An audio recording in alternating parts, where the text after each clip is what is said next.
Arestado ang isang lalaki matapos umunong manuntok ng habal-habal rider sa Tondo, Maynila. Ang suspect na nakainom umuno nahulihan din ng sumpak ng pulisya. May unang balita si Jomer Apresto. Sinuntok ng isang lalaki ang rider ng sinakyan niyang habal-habal sa Tondo, Maynila. Bumunot pa raw ng sumpak ang suspect matapos silang magtalo ng rider. So habang sila'y bumibiyahe, medyo may kakulitan siya kasi nakainom siya. So hindi nagustuhan nung driver ng habal. Sinita siya ngayon.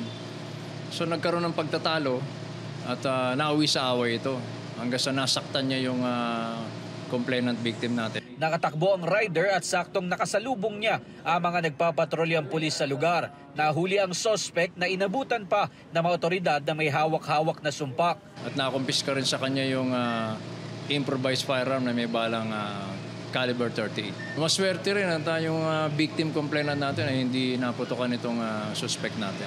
Tumangging magbigay ng pahayag ang suspect na nasa custodial facility ng Delpan Police Station. Ayon sa pulisya, desidido ang habal rider na magsampa ng reklamo laban sa suspect.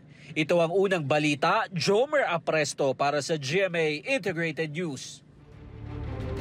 Kapuso, para laging una ka sa mga balita, bisitahin at mag-subscribe sa GMA Integrated News sa YouTube. Sa mga kapuso abroad, samahan nyo kami sa GMA Pinoy TV at sa www.gmanews.tv.